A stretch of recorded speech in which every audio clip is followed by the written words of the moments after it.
Bismillahirrahmanirrahim. Assalamualaikum warahmatullahi wabarakatuh.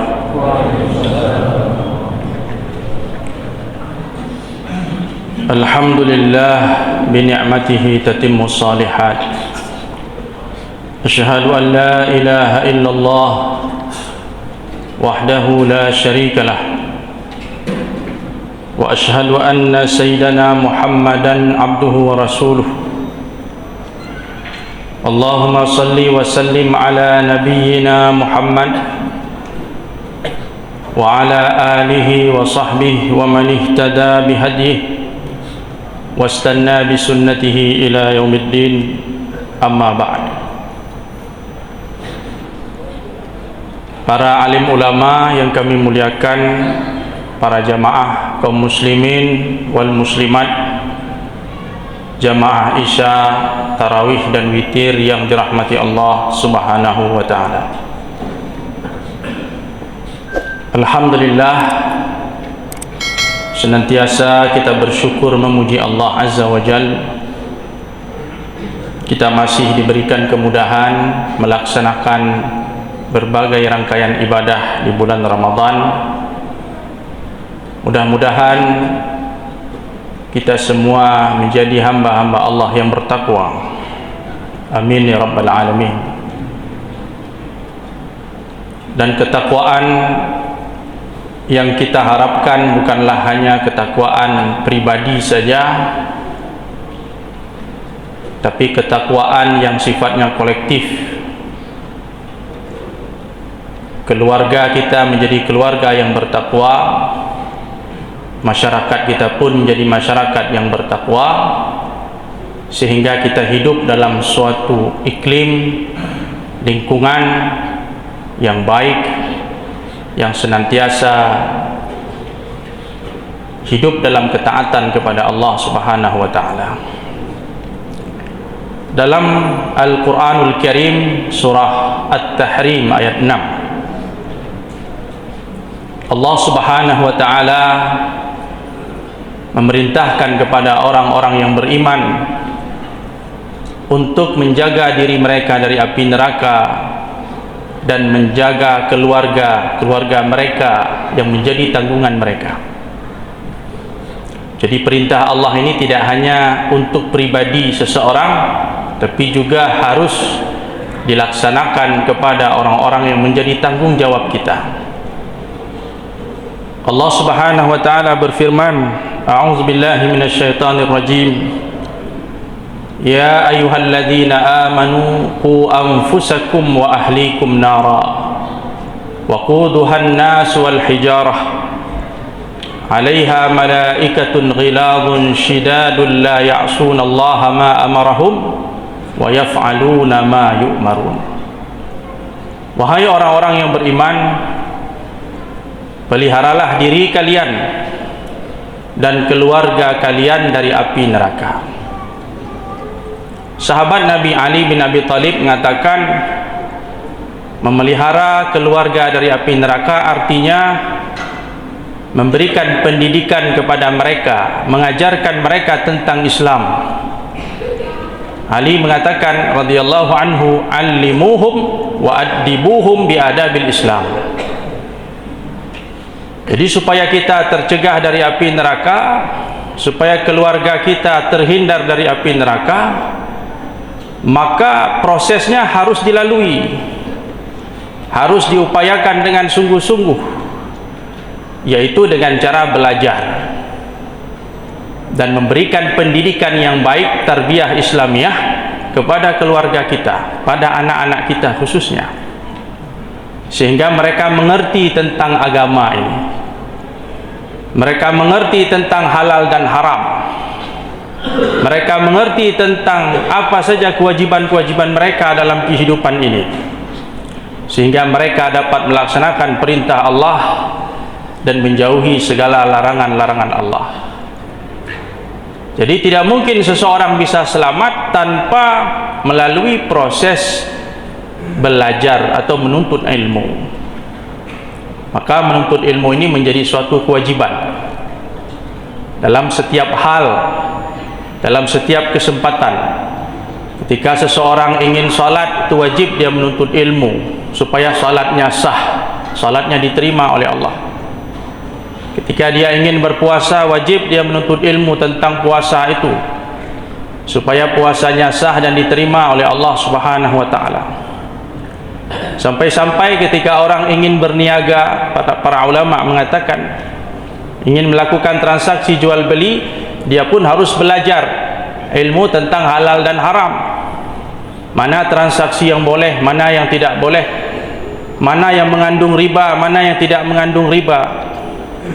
Karena kadang-kadang masyarakat ini melakukan transaksi tanpa sadar dia sudah terjerumus dalam riba. Makanya dulu Umar bin Khattab berpesan, la yabi' fi suqina hadha illa man tafaqqah. Tidak boleh ada yang jualan di pasar kami kecuali orang yang paham agama. Jadi dulu standarnya itu ketat, hadirin yang dirahmati Allah. Yang jualan di pasar itu harus orang yang mengerti halal dan haram. Jika tidak, kata Umar, maka dia bisa terjerumus ke dalam riba tanpa dia sadari.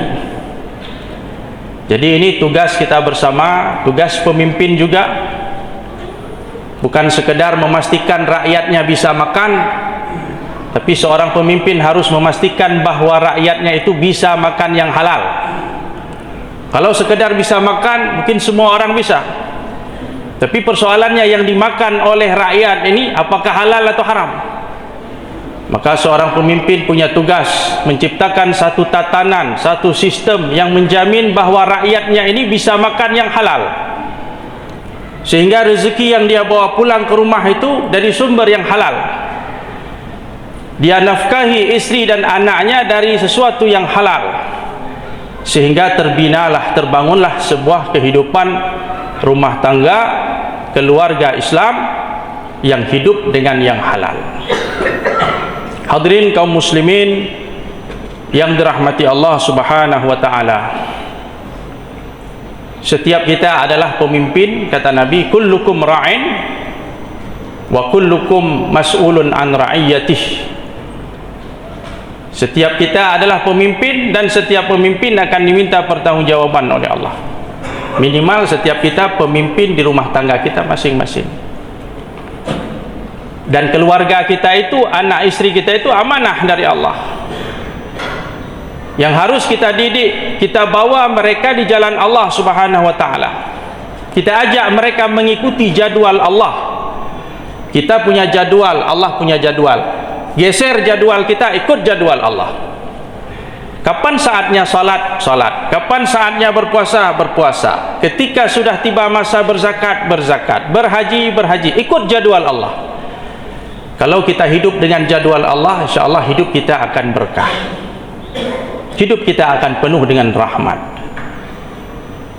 Kaum muslimin yang dirahmati Allah, jadikanlah Ramadan ini sebagai momentum untuk kita kembali ke rumah tangga kita masing-masing. Mari kita kembali ke rumah kita masing-masing. Sehabis kerja, selepas kerja kita memang pulang ke rumah Bapak Ibu. Tapi sering sekali kehadiran kita di rumah hanya dalam bentuk fisik saja. Badan kita di rumah, tapi hati, jiwa dan pikiran kita tidak di rumah. Sudah saatnya kita kembali ke rumah. Kita hidupkan kembali rumah itu dengan cahaya Allah, dengan ibadah. Kita sapa anak-anak kita di rumah dengan panggilan-panggilan yang penuh kasih sayang, dengan pesan-pesan kebaikan. Lontarkan kepada mereka pertanyaan-pertanyaan yang berorientasi kepada ibadah, sebagaimana Yakub dulu bertanya kepada anaknya, ma ta'buduna min ba'di, apa yang akan kalian sembah setelah aku tiada? Setelah aku meninggal dunia nanti kalian akan menyembah apa? Pertanyaan ini harus sering kita sampaikan kepada anak-anak kita. Sudahkah dia mengaji? Sudahkah dia salat? Sudah seberapa jauh dia mengerti tentang agamanya? Pertanyaan-pertanyaan tentang iman itu yang harus sering kita tanyakan. Jangan sampai kita berada di rumah Allah, memenuhi saf-saf salat, sementara anak-anak kita, remaja-remaja kita, putra-putri kita berada di tempat yang lain. Mereka dibesarkan dengan suasana yang lain. Mereka dididik bukan oleh kita. Mereka dididik oleh budaya-budaya lain. Mereka hidup dengan sistem kehidupan yang lain. Kita bisa bayangkan 10 tahun, 20 tahun ke depan siapa yang akan mengisi saf-saf ini. Alhamdulillah sekarang masih penuh diisi oleh kaum muslimin. Tapi bagaimana dengan generasi kita ke depan? Ini yang patut kita perhatikan kaum muslimin yang dirahmati Allah Subhanahu wa taala. Kita diingatkan oleh Allah, oleh ayat Allah tadi, qu anfusakum wa ahlikum nara. Jadilah keluarga kita, putra-putri kita, anak-anak kita dengan pendidikan Islam yang berlandaskan Al-Quran dan Sunnah, dengan mengikuti keteladanan para ulama, mengikuti ajaran Islam yang sangat kaya dengan berbagai macam prinsip-prinsip, nilai-nilai, kiat-kiat bagaimana mendidik sebuah keluarga. Tarbiyatul aulad. Ajarkan kepada mereka, suruh mereka beribadah, latih mereka beribadah kepada Allah Subhanahu wa taala. Ajak mereka ke rumah Allah, tapi beritahukan kepada mereka adab-adab di rumah Allah. Rasulullah sallallahu alaihi wasallam berpesan, muru auladakum bis shalah li sab'in. Kalau anak itu sudah umur 7 tahun, suruh dia salat. Wadribuhum ala tarkiha li 10. Kalau sudah 10 tahun tidak salat, Nabi suruh berikan sanksi yang mendidik, yang edukatif, supaya dia terbiasa. Pada saat dia mencapai usia baligh, dia sudah siap melaksanakan semua syariat Allah. Jangan sampai anak kita duluan baligh tapi tidak akil. Yang kita harapkan generasi Islam itu baligh akil, akil baligh. Jadi kematangan akalnya sejajar dengan usianya yang baligh. Karena kalau baligh ini tidak perlu proses, tinggal tunggu waktu saja akan baligh dia. Kalau tidak ada tanda-tanda baligh, usia 15 tahun qamariyah sudah baligh. Tapi untuk menjadi akil, orang yang punya kematangan spiritual, kematangan kepribadian, yang siap melaksanakan tanggung jawab dia sebagai hamba Allah, ini butuh proses, butuh pendidikan. Ada orang sudah 50 tahun, sudah melewati baligh, sudah tua, tapi belum akil. Ini yang kita khawatirkan.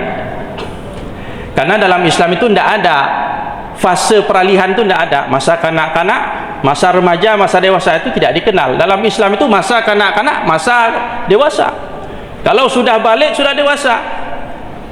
Kalau dia sudah baligh, sudah terkena segala kewajiban. Apapun yang dia lakukan ada konsekuensinya. Dia tinggalkan sholat, berdosa. Dia lakukan maksiat, berdosa. Dia melakukan tindak pidana, ada hukumnya, hududnya berlaku, walaupun dia masih fase remaja menurut teori kita. Mungkin dalam hukum positif ada istilahnya anak remaja. Kalau remaja mungkin hukumannya seperti ini, tidak berat. Kalau sudah dewasa, sudah berat. Dalam Islam begitu dia baligh, sudah dewasa, terkena segala macam konsekuensi hukum. Maka anak kita pada usia-usia kecil ini dididik terus dengan pendidikan Islam, sehingga dia siap ketika dia sudah balik, dia menjadi orang yang akil, yang siap menjadi seorang muslim yang baik. Para sahabat dulu melatih anak-anak mereka berpuasa. Disebutkan dalam hadis sahih dari Rubai' binti Muawiz, seorang sahabiat mengatakan, dulu kami berpuasa dan kami melatih anak-anak kami berpuasa.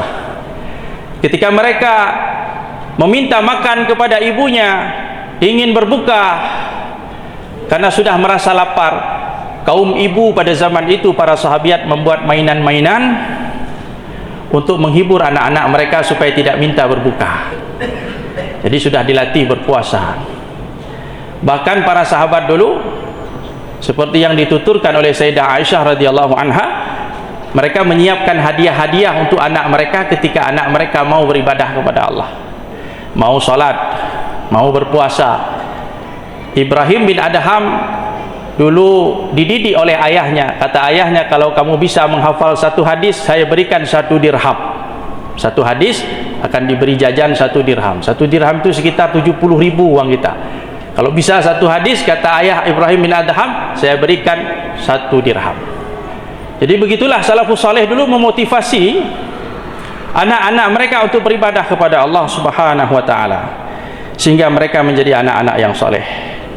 Dan mereka diajarkan adab-adab Islam, diajarkan tentang Allah Subhanahu wa taala, tentang iman, tentang ibadah, tentang akhlak. Rasulullah itu dengan anak-anak begitu akrab, begitu dekat, dan beliau memberikan pengajaran-pengajaran yang luar biasa.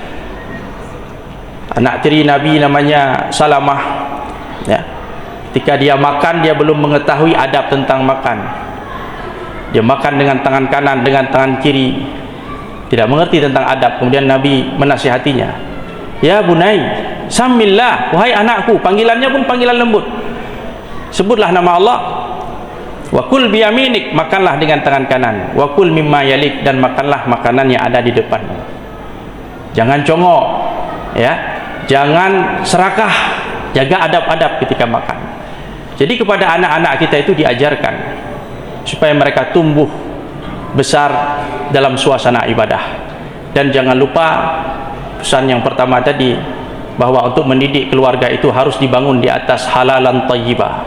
Apa yang kita makan, yang kita minum, yang kita pakai, apapun yang kita miliki, yang kita bawa ke rumah sebagai nafkah, harus dipastikan berasal dari sumber yang halal. Mustahil anak-anak kita akan tumbuh menjadi anak yang baik kalau mereka dihidupkan, dibesarkan dengan sesuatu yang haram. Demikian kaum muslimin yang dirahmati Allah, sekelumit tentang tarbiyah al-aulad fil Islam dalam konteks ibadah Ramadan. Mudah-mudahan bermanfaat bagi kita semua. Aqulu qawli hadza wa astaghfirullah li wa lakum, billahi taufiq wal hidayah. Wassalamualaikum warahmatullahi wabarakatuh.